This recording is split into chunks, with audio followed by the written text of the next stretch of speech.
ہیں یہ درختوں کی پوجا کہ وہ حضرت تو 1.25 لاکھ کے جہاں بیٹھ کے انہوں نے عبادت کی ہے، یہ مقام بھی بڑا اعلیٰ ہے.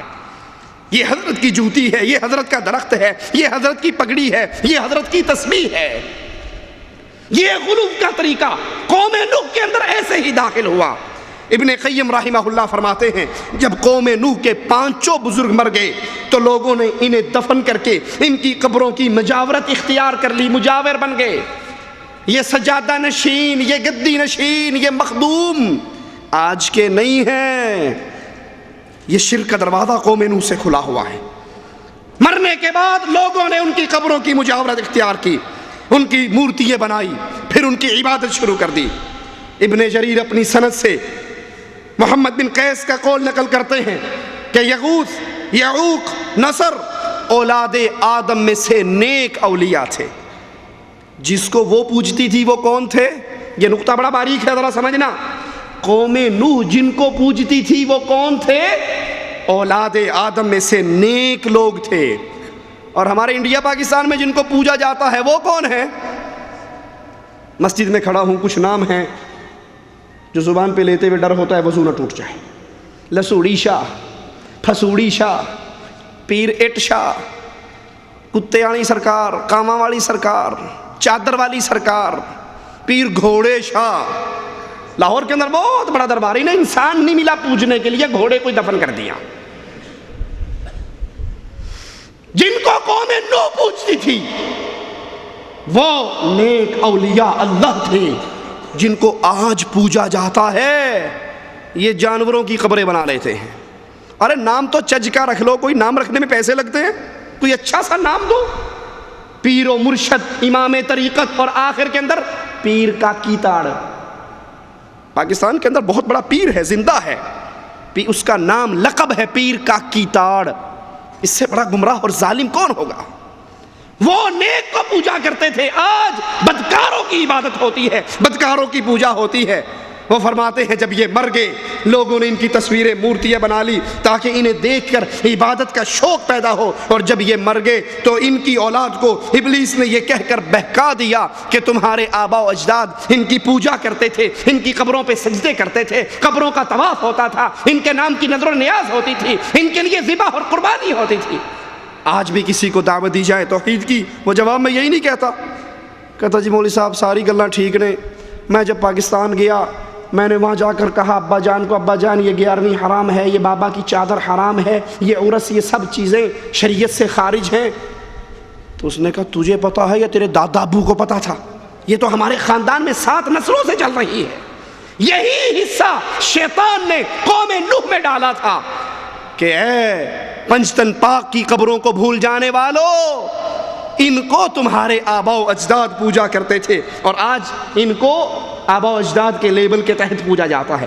اکرمہ کا قول ہے کہ آدم اور نوح علیہ السلام کے درمیان 10 صدیوں کا طویل عرصہ تھا، اور اس طویل عرصے کے اندر تمام لوگ دین ابراہیم، دین اسلام پر زندہ تھے، اسلام پر تھے، ایمان پر تھے، توحید پر تھے، شرک ان کے اندر موجود نہیں تھا. آدم سے لے کر نوح تک تمام کے تمام اللہ کے دین پر تھے، اسلام پر تھے. پھر ان بزرگوں کے معاملے میں غلو کا راستہ کھلا. دیکھو شرک کیسے داخل ہوا. آدم سے لے کر نوح علیہ السلام تک 10 صدیوں میں سارے لوگ مومن تھے، مواحد تھے، دین اسلام پر تھے. پھر قوم نوح کے پنجتن پاک کے بارے میں غلو کا دروازہ کھلا اور یہاں سے شرک کا آغاز ہوا. رسول اللہ صلی اللہ علیہ وسلم فرماتے ہیں اس عرب میں شرک کا سلسلہ چلانے والا عمر بن ربیعہ تھا. اس نے سب سے پہلے بتوں کی پوجا اور شرک کا یہ دروازہ کھولا. اللہ کے نبی علیہ الصلوۃ والسلام فرماتے ہیں اس سے پہلے تمام عرب قبائل دین ابراہیم پر قائم تھے. بخاری و مسلم میں ہے رسول اللہ صلی اللہ علیہ وسلم فرماتے ہیں میں نے عمر کو جہنم میں دیکھا. شرک کرنے والا کہاں ہوتا ہے؟ شرک کرنے والا کہاں ہوتا ہے؟ یا غوث المدد کے نعرے لگانے والا کہاں ہوتا ہے؟ قبروں کا طواف، قبروں پہ سجدے، قبروں پہ نظر، قبروں پہ نیاز. بھلے وہ روزے رکھے، بھلے وہ روزے رکھے، بھلے وہ رمضان کے مہینے میں 27ویں رات کو مرے، بھلے وہ ایک دن میں 5 مرتبہ قرآن ختم کرے رمضان میں، بھلے وہ ایک ٹانگ پہ کھڑا ہو کر 40 سال کا عبادت کا چلہ کاٹے، جو مرضی عمل کر لے، جو شرک کرتا ہے اس کا ٹھکانہ جہنم کا گڑھا ہے۔ اور جو شرک کرتا ہے اگر وہ رمضان میں ہے، حالت سیام میں ہے، تراویح میں ہے، لعن اللہ من ذبح لغیر اللہ، تو اس مہینے کے باوجود شرک کرنے والے پر اللہ کی لعنت برستی۔ نبی فرماتے ہیں میں نے عمر کو دیکھا، وہ جہنم میں جل رہا تھا، اس کی آنتیں، اس کی انتڑیاں باہر نکلی ہوئی تھی، اور ان کو وہ زمین پہ گھسیٹتا ہوا پھر رہا تھا۔ آج بھی اہل شرک کا یہی حال ہے۔ بزرگوں کی قبروں پر قبے ہیں، بزرگوں کی قبروں پر عمارتیں ہیں۔ پہلے صرف قبر بنائی جاتی ہے۔ ہمارے اپنے گاؤں میں پیر صادق کا دربار ہے۔ سب سے پہلے وہ مرا، ایک آدمی نے 10 مرلے کا پلاٹ وہاں پہ یہ فیکٹری کھولی، یوں بکتا تو 1 لاکھ 2 لاکھ کا بکتا۔ اس نے اپنے اس پیر صاحب کو یہاں دفن کیا، کئی سال تک صرف قبر رہی۔ اس کے بعد پھر آہستہ آہستہ اس کی باؤنڈری بنی، آہستہ آہستہ اس پہ چادریں شروع ہوئی، پھر کرامتوں کے چرچے عورتوں کے ذریعے چلے۔ ابھی بھی میرا مرغا گم گیا تھا، میں نے بابا کی قبر پہ جھاڑو دی، شام کو مرغا واپس آ گیا۔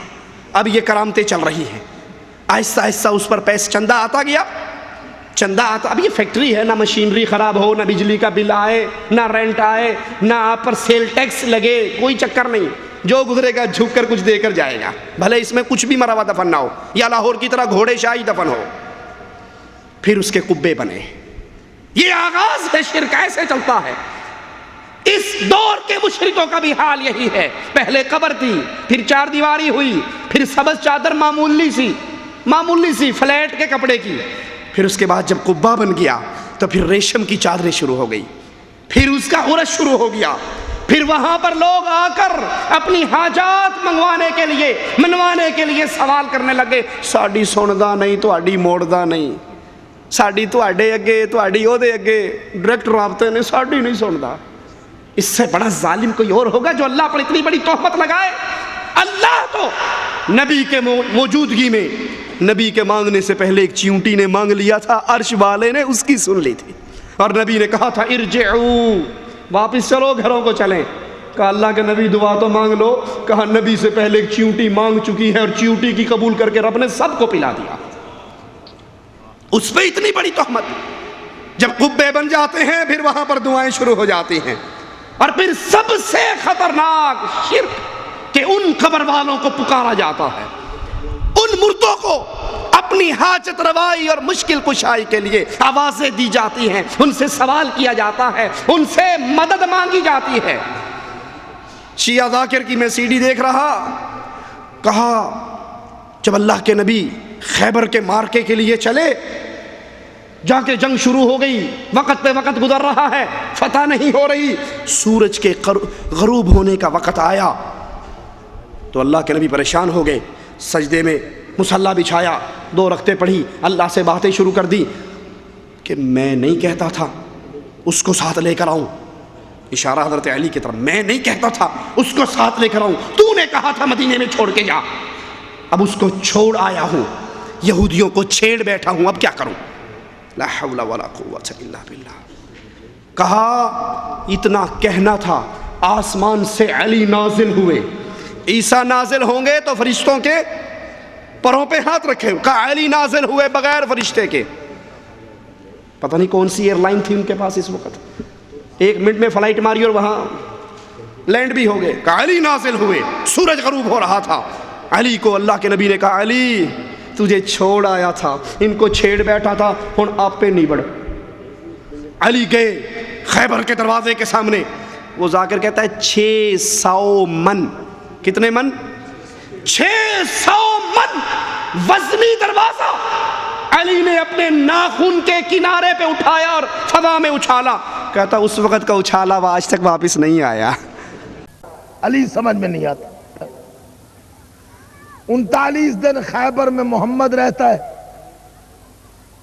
سارے شجاعان عرب صحابی تابعی اکٹھے، خیبر فتح نہیں ہوتا۔